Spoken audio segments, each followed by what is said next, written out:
Nakatakdang magsagawa ng rocket launch test ang Pilipinas sa Cagayan sa pakikipagtulungan ng isang South Korean aerospace company.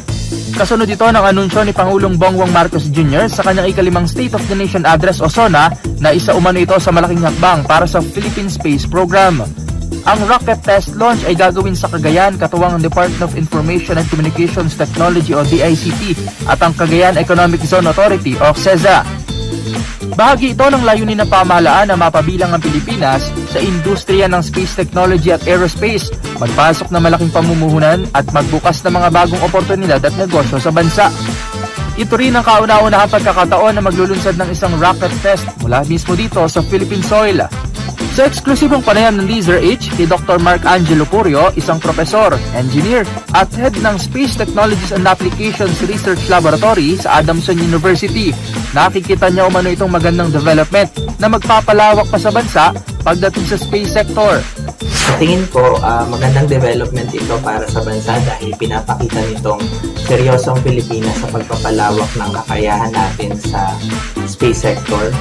Gayunpaman, mahalagang maunawaan din na ang rocket development ay isang bahagi lamang ng isang mas malawak na space ecosystem. Matagal nang ginagamit ng Pilipinas ang space technology para sa disaster risk reduction, weather forecasting, agriculture, environmental monitoring at communications, even before the establishment of the Philippine Space Agency through the Department of Science and Technology.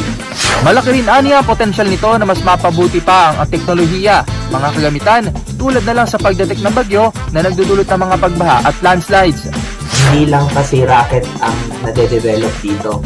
Kasama rin ang advancement sa electronics, engineering, materials, manufacturing, at saka research and development.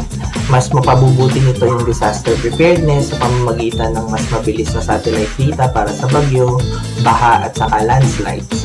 Makatutulong din ito sa agriculture, sa pamamagitan ng precision farming, environmental monitoring, fisheries, sa communications, at maging mas maayos na navigation at saka logistics. Ang rocket launch test na nakatakdang gawin ay isang liquid-fueled sounding rocket na kayang magdala ng locally developed payload na karaniwang ginagamit para sa scientific research at pagsubok ng mga teknolohiyang may kinalaman sa kalawakan. Ayon sa Philippine Space Agency o PhilSA, napili ang Cagayan bilang launch site dahil sa magandang lokasyon nito na malapit sa equator at nakaharap sa Pacific Ocean na itinuturing na angkop at tigtas para sa rocket launches.